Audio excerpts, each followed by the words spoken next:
Thank you for being with us. I'm Colin Flynn, in for Tracy Sabol. Our top story tonight, President Donald Trump says this is a tragedy that should not have happened, and sadly, there are no survivors.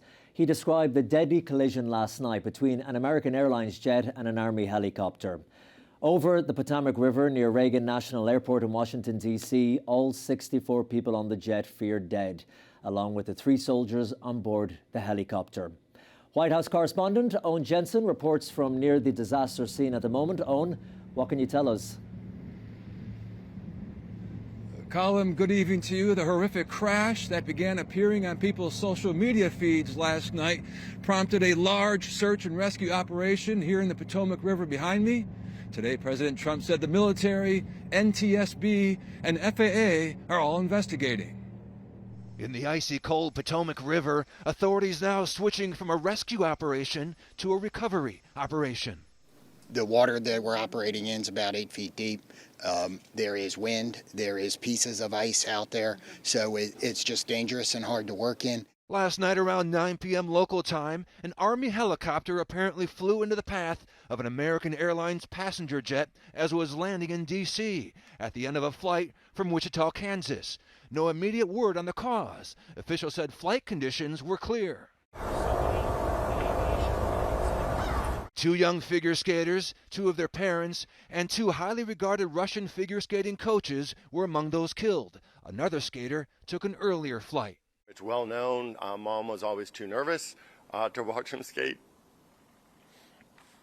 but his dad was with him. The CEO of American Airlines expressing his deep sorrow about what happened, calling it a difficult day. And our efforts now are focused entirely on the needs of our passengers, crew members, partners, first responders, along with their families and loved ones. President Donald Trump addressed reporters today in the White House briefing room, first asking for a moment of silence and then telling Americans, "This was a dark and excruciating night in our nation's capital and in our nation's history, and a tragedy of terrible proportions. As one nation, we grieve for every precious soul that has been taken from us so suddenly." The president said his administration will set the highest possible bar for aviation safety. We have to have our smartest people. It doesn't matter what they look like, how they speak, who they are. It matters intellect, talent, the word talent. They have to be talented, naturally talented geniuses. And the president's new defense secretary promised the era of DEI is gone at the Defense Department, and we need the best and brightest, whether it's in our air traffic control, or whether it's in our generals, or whether it's throughout government. And back in the city where the doomed flight took off from, we mourn with all those who have been impacted.